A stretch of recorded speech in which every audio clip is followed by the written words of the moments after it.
Hello everyone. So a couple of weeks ago, the market experienced one of the biggest crash in history. In actuality, it went from this is a Dow Jones index, went from 40,800 all the way down to 38,700. Within 3 days, it drops 2,000 points. Meanwhile, when that happened, the VIX spikes up. Okay, spikes up huge. Last time it did this, VIX spikes up to 64. Is when let's keep pulling back. Keep pulling back. What's back? Right? Back in the pandemic. And then before that, spike to 64 level. Let's see. That was that was all the way back subprime, 2008 subprime, right? So that really spooked the market. And as a trader, oh my God, this is opportunities. This is where you can make money. Now, what I meant is you can make money and you can lose a lot too. So this is not for the uninitiated, what we call. You have to understand how you play this game. And for me, this is a great time to sell options because when it spikes like this, and sorry, remember, options have 3 dimensions, right? The actual strike price of the underlying stock or the financial instrument, right? The time premium, and volatility. When volatility spike up like this, that means there's so much uncertainties, which means the premium become very rich. And when you sell these, you can pocket a very good amount in a very short period of time. So the volatility will eventually compress and come back down. And this is exactly what happened. So when day 1, day 2, day 3, when you consecutive collapse and drop 2,000 points, right? This happened once in a few years or even in a decade. All I did is I'm looking to sell options. But now here's the thing. I don't know when will it bottom out. Right?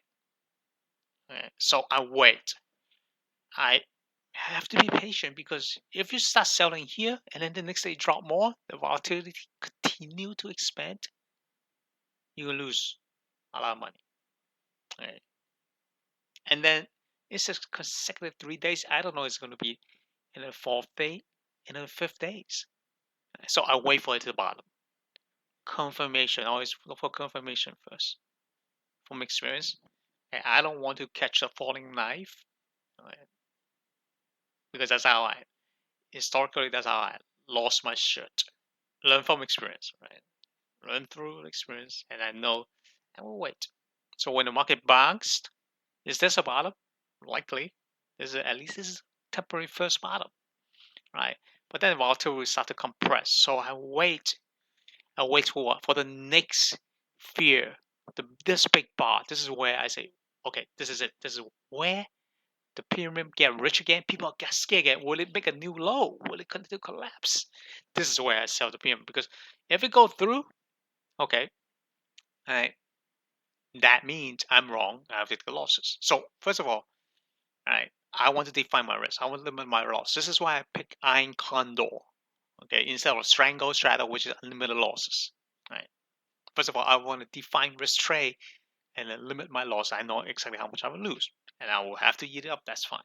Okay. Secondly, the premium is so rich, it's so well worth it because I don't need actually.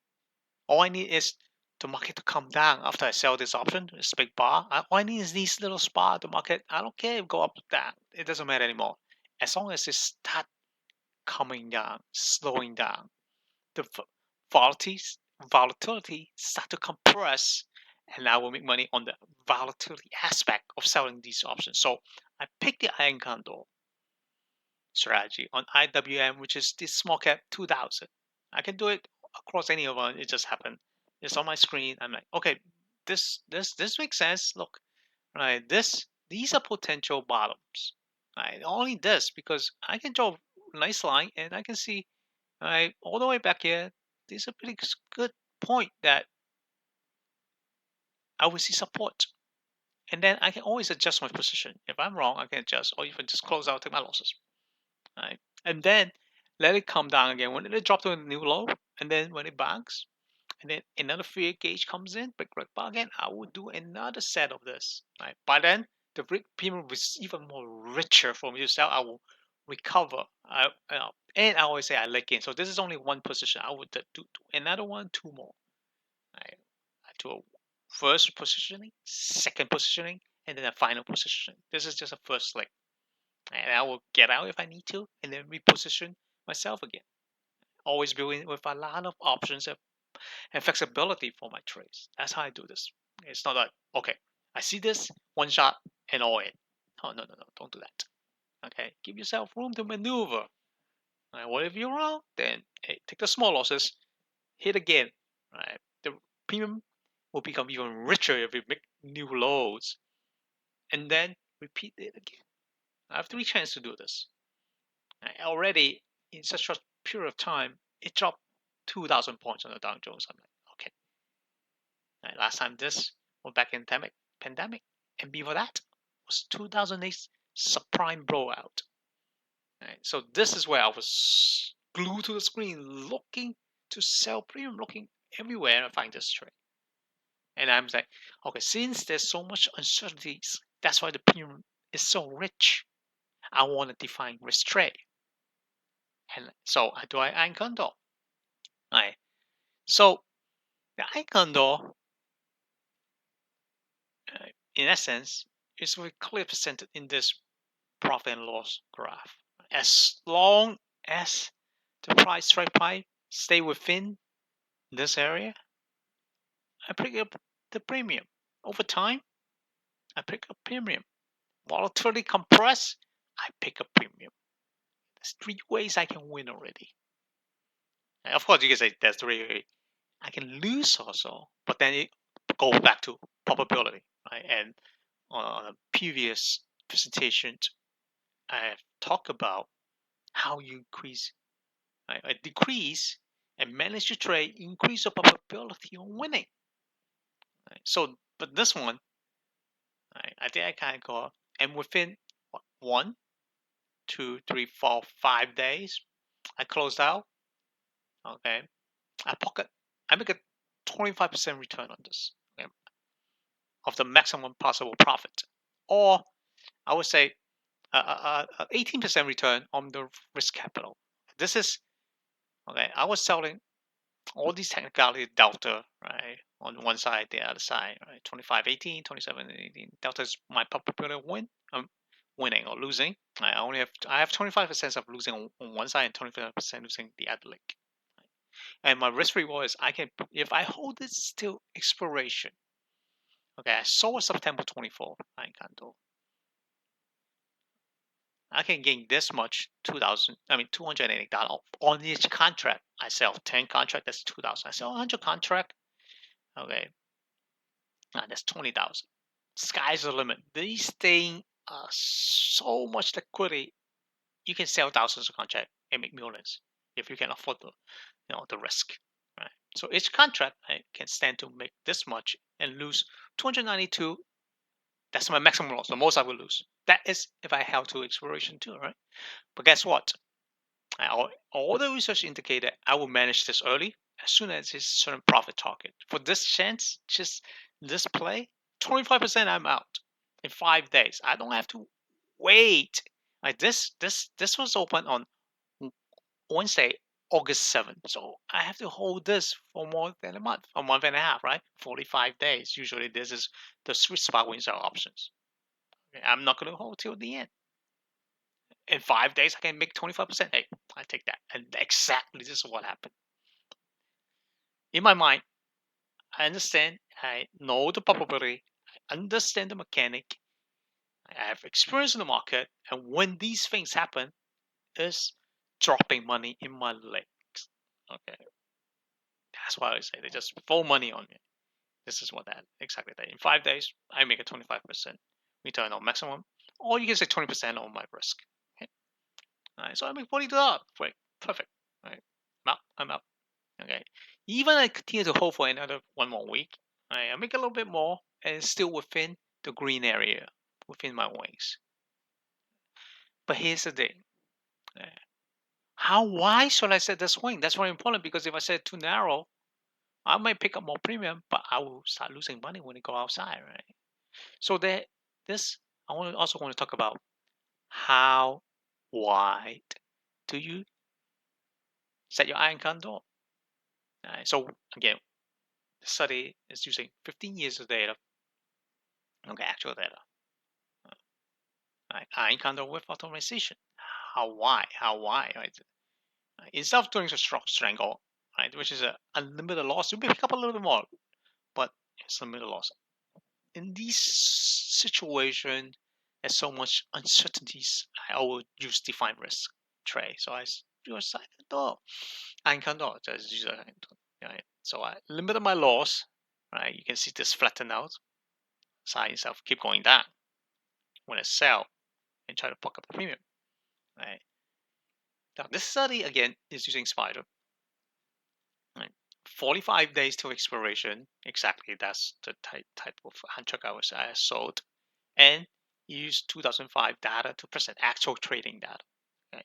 But this study, I sold 25 deltas. This study actually even more riskier. They sell 30 delta. That's all. Okay, and then on the bottom end, they will buy that and create different wings, right? And see and compare, right, the max losses, the most you can lose, versus the money you stand to gain in the study. So it's a very good study, okay? And it turns out, okay, your max loss actually, as your wing, right, your distance from strike price, right, from your initial strike price, the opening price, the further you get, right, it is not linear, it's exponential. You will lose a lot more over time. Not over time, you will lose a lot more because your wings are too wide. Okay, when you or like, yeah.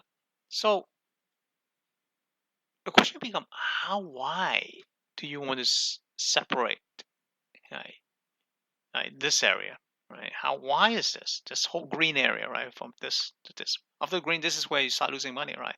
How if you like this narrow, when the underlying stock or financial instrument price could move beyond, you will start losing money. So you don't want to get too close. But the wider you get, the less profit, less premium you stand to gain when you sell these options. So there's a balance point. And at that time, I wasn't thinking about any study. I'm like, okay, this is where I know I need to from my experience. But in actuality, full study will tell you that your sweet spot is 1/3. Now let's go back to my trade. 1/3. Right? My trade, right, from 195 to 220, was what? It's $25. $25, right, on a $200 stock around there, right? So I'm a little bit narrow in actuality, but that's good enough for me to make money, right? It's approximations, not all picture, but I can see back right now. Okay, my assumption was correct, off from experience, just like the study. Okay, they say 1/3 the width, right? So I can go even wider. But here's the thing, right? So there are different wings, different distance. Right? $20, right? During this study, $20 was the best wing, best choice. Okay, you stand gain 33%. Yes, you can do a little narrower, and you could stand to gain more, but your chance of getting hit is much higher. This is why they pick this point, right, at $20. Right, it's a balance point, right, on this curve. You can see, right? And it makes perfect sense. And that's exactly what I do. I did $25. Why spread? Right. So here's the takeaway: is that, right, where is the optimized point? Where how wide is the wing?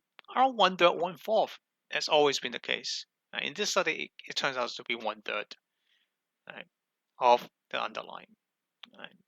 And that was just exactly kind of like where I was too. But instead of 20, I do between these two, 20, 30, I did a 25. right? Because on top of that, I use a little technical analysis. Okay, this is a little below the bottom, below the support, and the high, okay, a little bit above. Right?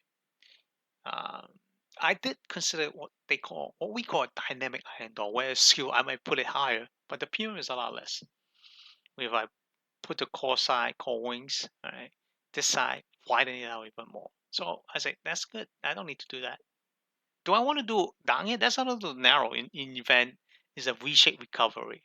Right? And it did actually did a V-shaped recovery, but it took a lot more time. That's what it is. Right? If I put it right here, right, on the call side of the options, when it sell the call option spread on the Iron Condor, eventually that will turn into a losses. So the sweet spot, again, I was right at the sweet spot. Right? Is it $20? I did $25 right there. So I want to demonstrate exactly my full study, my experience together, and you know how to play this game and get really good high probability winning trades. And this is what trading is about. Right? You have to put the math, you have to put the experience, you have to put everything together, and you can make consistent profit. And then when you're ready, hey, like this, you can sell. If you can take the risk, right? You sell more contract. This is just each contract. I mean, 42 or 10 contract, 400, right? 100 contract, 4,000, right? Hey, you can do a million contract. Well, guess what? You make 42 million. That's the beauty of trading. It's scalable, highly scalable. You just need a repeatable process, a consistent process. And that's what I'm doing here. And that's what I'm showing you can achieve the same too. Okay, that's all today. I want to talk about Iron Condor, how it can work. You wait for the situation, wait for rich premium, right? Wait for the technicals, right? Wait for everything to line up, and you take your trade. And if that doesn't work out, you know how much you can lose on a Iron Condor. You can always readjust the position, close it out, let the market do its thing, right? And then re-enter and put in another trade. And if it continue to go through, as I said, the premium will be so much richer, I will sell again. I will take that small losses right here. Okay, yeah, the small losses could turn into 292, right? The other thing is I have time. It might come back. Look, this come back. So if I sold here, it go through, it might come back, right? But I'm not even banking on that. On the moving market, I'm like, okay, I will take my losses. Open a better trade. That's all. Yeah, make even more. Right? If I have to take that, and I think that early match the trade. Right? And it depends. So this was very situational at that point. Right? The question is, why does it drop like that? Is it real fundamental macro behind it? Right? Then you might not want to take this trade. And at this time, right, the news was just because some economic number was not as promising as it seemed to be. And traders like, okay, let's sell into this market. Whatever. Right, let's get out first. Where people are scared. And then they realize, wait a second, it's not as bad as it look. And then so now it came all the way back. Not all the way back to the high, but we cover most of it, at least 60% of that, right? So that's the market dynamic you need to understand. But more so is you need to understand your tactic, your probability, and how you're gonna use that to make a profit, consistent profit. All right. Yep. That's it for now. For this video, very interesting. I just want to demonstrate when is the best time to use Iron Condor when premium is rich, where the market is in a fear mode when everybody's scared. Right? You wait for the opportunities, wait when the market finds the bottom, and then you try to capture this premium. And these doesn't have to hold too long. Usually, Iron Condor you hold, you open a 45 DT date to expiration. Right? You hold 2 3 weeks. Right?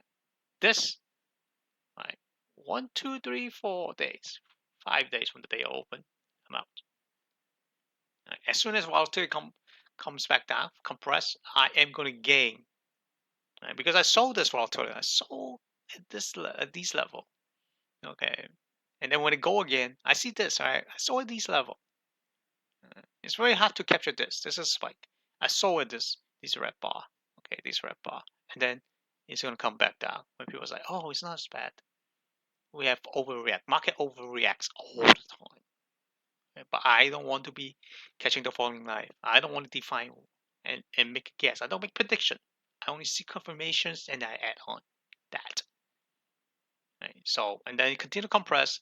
Within 4 days, it come back to this level. I'm out. 20% of my risk done in 4 days. Right? That is amazing. Yeah. Okay, that's it for today. Until next time, good trading.